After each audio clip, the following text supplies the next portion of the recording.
नमस्कार मित्रांनो, तर आज आपण मुरंबा मालिकेच्या आजच्या भागाबद्दल सविस्तर माहिती जाणून घेणार आहोत. आजचा भाग खूपच मनोरंजक, भावनिक आणि तितकाच मजेशीर होता. एका बाजूला रमा आणि अक्षय यांच्यातील प्रेमळ क्षण पाहायला मिळाले, तर दुसऱ्या बाजूला रेवाची सुरू झालेली परीक्षा आणि तिची होत असलेली तारंबळ ही बघायला मिळाली. या सगळ्या घडामोडीमुळे मालिकेची कथा आणखीनच रंगीतदार झालेली आहे, असं या संपूर्ण क्षणांमधून दिसून आलेलं आहे. भागाच्या सुरुवातीलाच रमा, अक्षय आणि छोटी आरोही गार्डनमध्ये मस्तपैकी मजा करताना दिसतात. खूप दिवसांनी या तिघांना एकत्र वेळ घालवायला मिळालेला असतो, त्यामुळे ते सगळे मनमोकळेपणाने खेळत असतात. आरोही तर खूपच खुश दिसत असते. आई आणि बाबा दोघेही तिच्यासोबत पूर्ण वेळ घालवत असतात.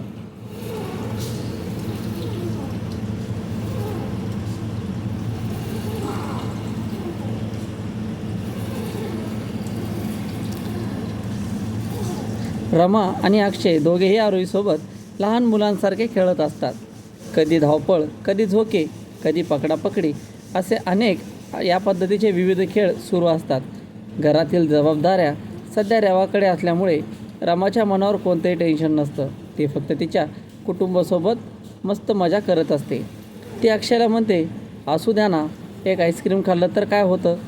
शेवटी अक्षय दोघींनाही आईस्क्रीम घेऊन देतो. तिघेही शांतपणे बसून आईस्क्रीम खात असतात आणि खूप छान वेळ देखील घालवत असतात. गार्डनमध्ये त्यांची खूप अशी मजा मस्ती चालताना आपल्याला दिसते. याचवेळी गार्डनमध्ये चंदा येते. सुरुवातीला तिला रमा दिसत नाही, पण अचानक रमाची नजर तिच्यावर पडते आणि रमा घाबरते, कारण चंदा जर अक्षयला पाहिलं तर पुन्हा सगळा गोंधळ होऊ शकतो, याची तिला भीती वाटत असते. रमा लगेच अक्षयला सावध करते, अक्षय, चंदा आली आहे मागे.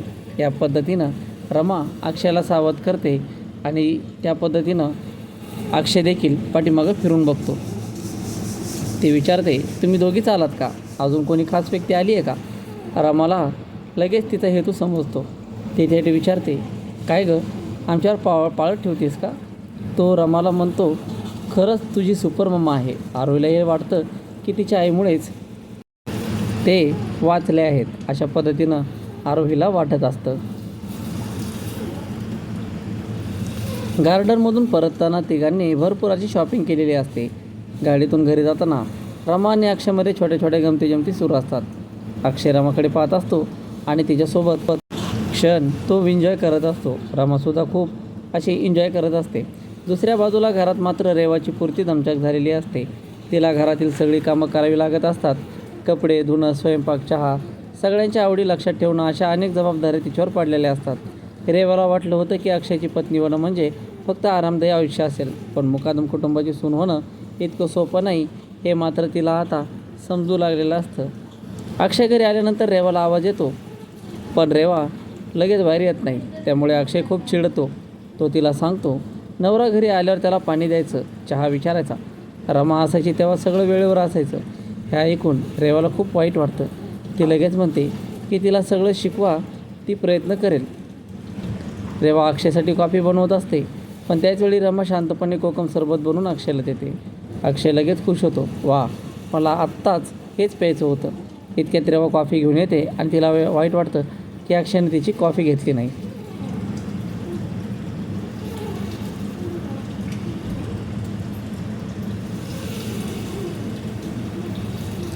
रमा मात्र शांतपणे तिला समजावते, बाहेरून आल्यावर त्यांचा मूड खराब होता म्हणून मी सरबत दिलं. रमा तिला प्रत्येक गोष्ट शिकवत असते. कोणाला काय आवडतं, कोणाला कधी काय द्यायचं, कसं बोलायचं, हे सगळं काही ती रेवाला शिकवू लागत असते आणि ती देखील शांतपणे सगळं ऐकून घेत असते.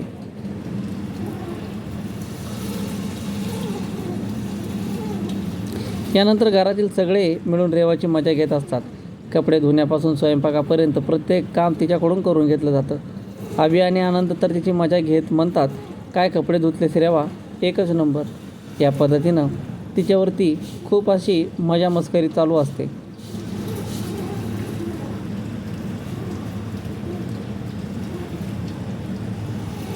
रेवा मला सांगते की तिला अक्षय मिळवायचा आहे आणि त्यासाठी ती काहीही सहन करायला तयार आहे.